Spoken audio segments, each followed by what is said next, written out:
नमस्कार। तो आज हम कफन कहानी के बारे में पढ़ेंगे। प्रेमचंद की सुप्रसिद्ध कहानी कफन, प्रकाशन वर्ष 1936 ईस्वी। इसमें प्रमुख रूप से तीन पात्र हैं, गीसू, माधव और बुधिया। बुधिया प्रसव पीड़ा से बहुत परेशान होती है।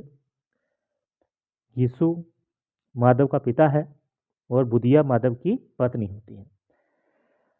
झोंपड़ी के द्वार पर बाप और बेटा दोनों एक बुझे हुए अलाव के सामने चुपचाप बैठे हुए हैं। अंदर बेटे की जवान बीवी बुधिया प्रसव वेदना से पछाड़ खा रही थी।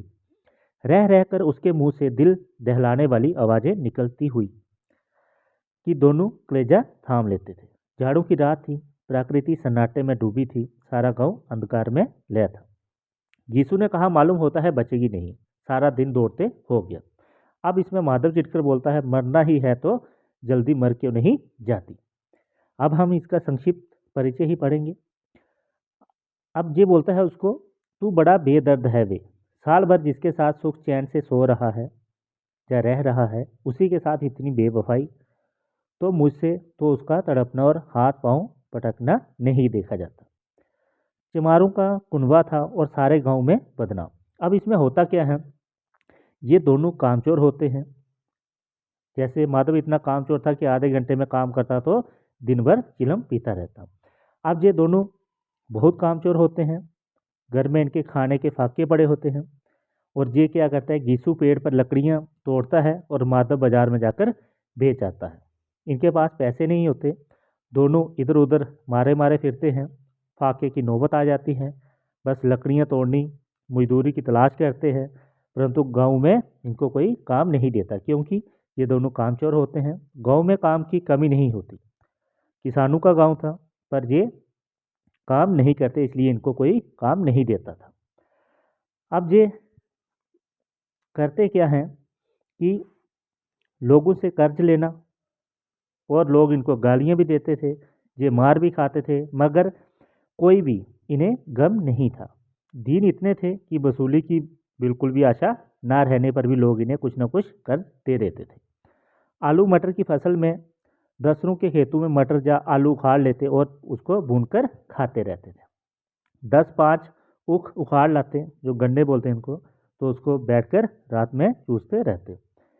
यीशु ने इसी आकाश वृत्ति से 60 साल की उम्र काट दी और माधव भी, जो उनका बेटा था, वो भी अपने बाप के पद चिन्ह पर था, उस पर ही चल रहा होता है।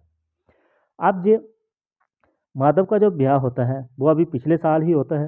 तो जो औरत आई है उसने इस खानदान में व्यवस्था की नींव डाली थी। पिसाई करके जब घास छील के वह सिर भर आटे का इंतजाम कर लेती और दोनों का पेट भरती थी। अब क्या बात होती है कि अब वो अंदर प्रसव पीड़ा से मर रही थी और ये दोनों शायद इसी इंतजार में थे कि कब मर जाए, तो आराम से ये दोनों सोए। यीशु ने आलू निकालकर छीलते हुए कहा, जाकर देख तो आ, क्या दशा है उसकी, चुड़ैल का फिसाद होगा और क्या। जहाँ तो ओझा भी 1 रुपया मांगता है, जो तंत्र मंत्र वगैरह करते हैं। माधव को भय था, ये डर था कि अगर वो कोठरी में जाता है तो गीसू जो है उसका पिता, वो आलू का बड़ा भाग खाकर साफ कर देगा, इसलिए वो अंदर नहीं जाता। अब वो उसको बोलता है कि तुम ही जाकर देखो। वो बोलता है, मेरी औरत जब मरी थी तो मैं 3 दिन तक उसके पास से हिला तक नहीं था, और फिर मुझसे लजाएगी कि नहीं। अब वो दोनों एक दूसरे का मुंह देखते हैं। अब आगे क्या बोलता है, मैं सोचता हूँ कि कोई बाल बच्चा हो गया तो क्या होगा, सौंठ गुड़ तेल कुछ भी तो नहीं है घर में।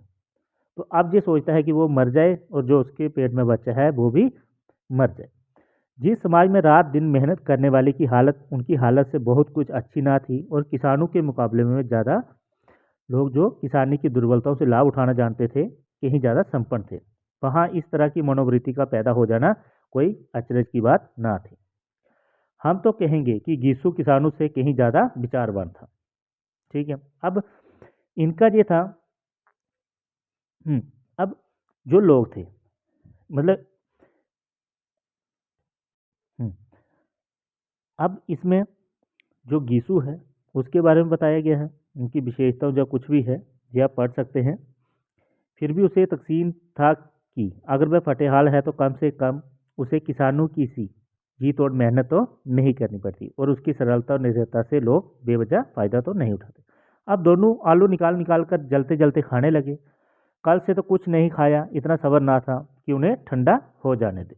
कई बार तो उन दोनों की जो जुबान थी, जीभ थी, वो जल जाती थी। छिल जाने पर आलू का बाहरी हिस्सा तो बहुत ज़्यादा गर्म ना मालूम होता, लेकिन दांतों के तले पड़ते ही अंदर का हिस्सा जुबान और हलक में आ जाती और उनको जला देता। परंतु फिर भी वो उसे ठंडा करने के लिए इतना इंतजार नहीं करते। यीशु को उस वक्त ठाकुर की बारात याद आई, जिसमें 20 साल पहले वह गया था। वहाँ ऐसी दावत होती है, वो सोचते हैं कि इतनी तृप्ति हुई है वहाँ पे। ये देख सकते हैं, वह बोलता है कि वह बोझ नहीं भूलता। तब से फिर उस तरह का खाना और भरपेट नहीं मिला। लड़की वालों ने सबको भरपेट पूड़ियाँ खिलाई थी, सबको, छोटे बड़े सब ने पूड़ियाँ खाई, असली घी की, चटनी, रायता, 3 तरह के सूखे साग, एक रसेदार तरकारी, दही, चटनी, मिठाई।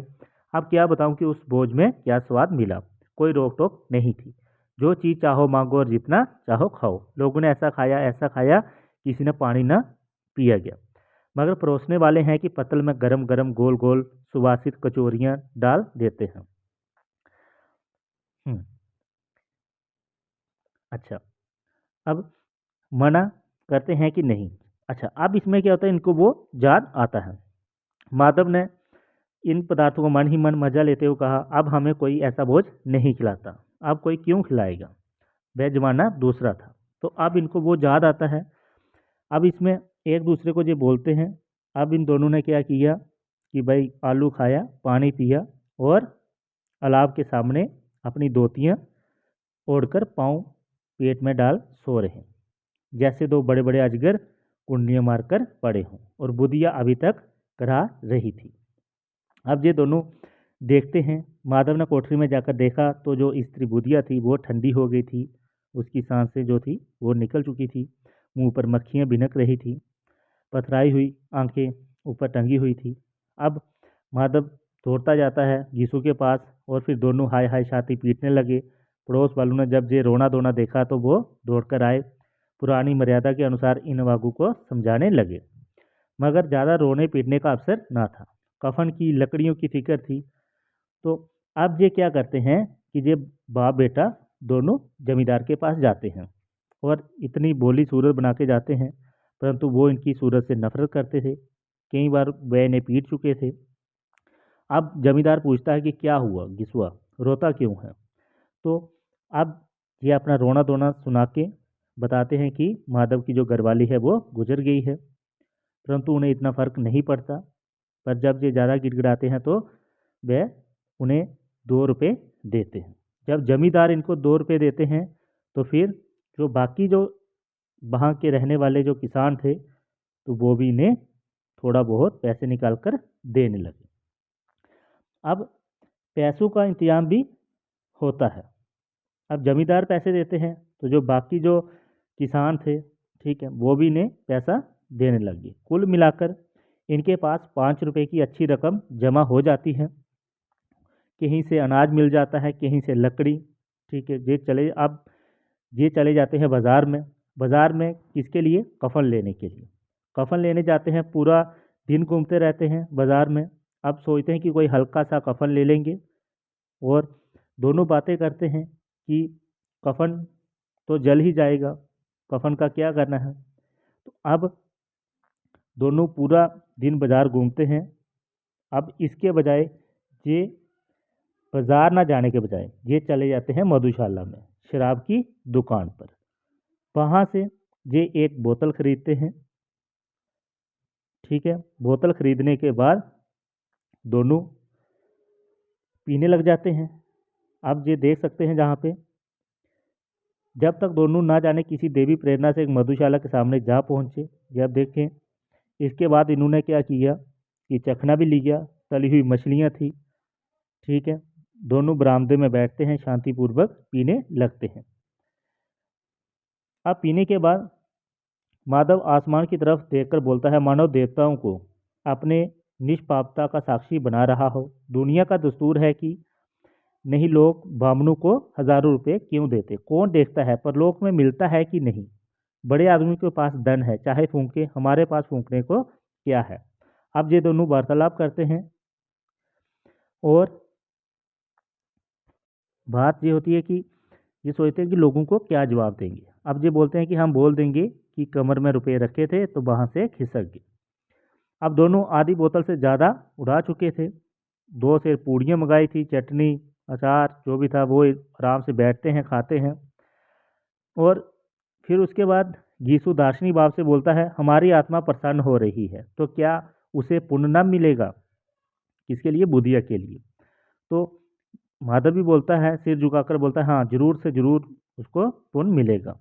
अब भगवान से बोलते हैं कि भगवान उसे बैकुंठ ले जाना, हम दोनों हृदय से आशीर्वाद दे रहे हैं। आज तो भोजन मिला है, वह कभी उम्र भर ना मिला था। अब ये दोनों, यीशु ने इस भोले भाव से सवाल पूछा कि उत्तर ना दिया।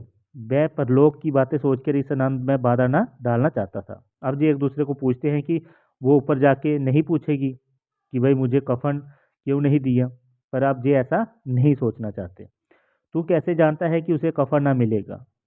तू मुझे ऐसा गधा समझता है? 60 साल क्या दुनिया में घास खोदता रहा हूँ, उसको कफन मिलेगा और बहुत अच्छा मिलेगा। अब ये सोचते हैं कि जो जमींदार ने जो पैसे इकट्ठे किए हैं तो वो वापस हमें, गांव के लोग या जमींदार जो हैं वो वापस हमें पैसे दे देंगे उस कफन के लिए, क्योंकि हम बोल देंगे कि वो कफन के पैसे जो थे वो हमसे गिर गए।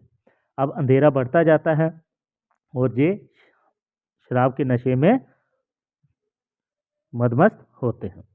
शराब से ज़्यादा जहाँ की हवा उन पर चढ़ी हुई थी और ये दोनों बाप बेटा अभी मज़े ले लेकर चुस्कियाँ ले रहे थे। सबकी निगाह इनकी ओर जमी हुई थी। दोनों कितने भाग्य के बली हैं, पूरी बोतल बीच में है।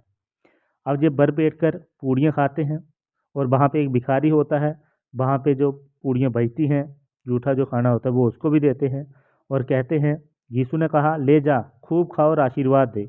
जिसकी कमाई है वह तो मर गई, मगर तेरा आशीर्वाद उसे जरूर पहुँचेगा। रोए रोए से आशीर्वाद दे, बड़ी गाड़ी कमाई के पैसे हैं। माधव ने फिर आसमान की तरफ देखकर कहा, वह बैकुंठ में जाएगी दादा, वह बैकुंठ की रानी बनेगी।